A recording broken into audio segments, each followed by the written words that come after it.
की बात कर रहे थे, आपने कहा कर्ण पिशाचिनी की बात नहीं कर रहे। अरे सभी एक ही बात को लेके चल, मेरे को तो अजीब लगता है सिस्टम में सारा कुछ। अनेक शक्तियां हैं, देखिए एक पिशाचिनी थोड़ी है, अनेक पिशाचिनी है, चीची पिशाचिनी है, हस्ती चीची पिशाचिनी, रक्ता पिशाचिनी, रक्त पिशाचिनी, इनके बारे में बात करते हैं। देखिए चीची पिशाचिनी जो होती है ये मतलब 5 साल की पिशाचिनी, बिल्कुल बालक के रूप में आपको देखिए, इसलिए उसको चीची बोला जाता है। तो इसका क्या होता है कि मतलब ये हमेशा बच्चे रोने की आवाज में है ना सामने आती है, और ये और मनवांछित कार्य को साधा करके इसको साधने के लिए क्या होता है, कुछ भी मंगवा सकते हो इसको नोट दिखाओ, जा ये लेके आ, कहीं से भी उठा के ला के देगी, कुछ भी, लेकिन उसके बदले भोग लेगी।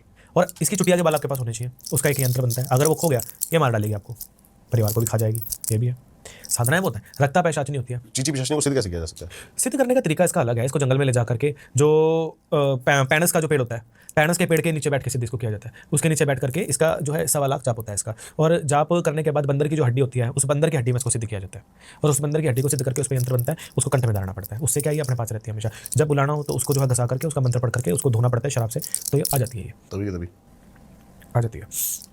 और भी कई पिशाचिनी है, रक्ता पिशाचिनी है। रक्ता पिशाचिनी ऐसे कि आपके किसी भी पूरे शत्रु का खून चाट जाएगी, वो पता ही नहीं लगेगा उसको कि उसके ब्लड को हुआ क्या, ब्लड कैंसर कर देगी उसको, उसकी नासिका के द्वारा शरीर में उसके प्रवेश कर जाएगी, उसके शरीर का वृक्ष सुखा देगी, अर्थात आदमी उसको आदमी से ये बना देगी।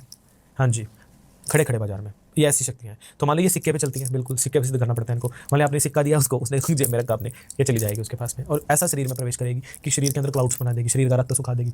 बहुत सारी चीज़ें हैं, ये दूसरों को परेशान करने के लिए ज़्यादा शक्तियाँ यूज होती हैं। अब आज अपने फायदे के लिए ये क्या करती हैं, अपने फायदे के लिए ऐसा है कि अगर जिस व्यक्ति को मारेंगी उस व्यक्ति की प्रेत आत्मा को आपका गुलाम करवा देंगी, उस व्यक्ति के पास जितना गोल्ड होगा पैसा होगा आपको दिलवा देंगी।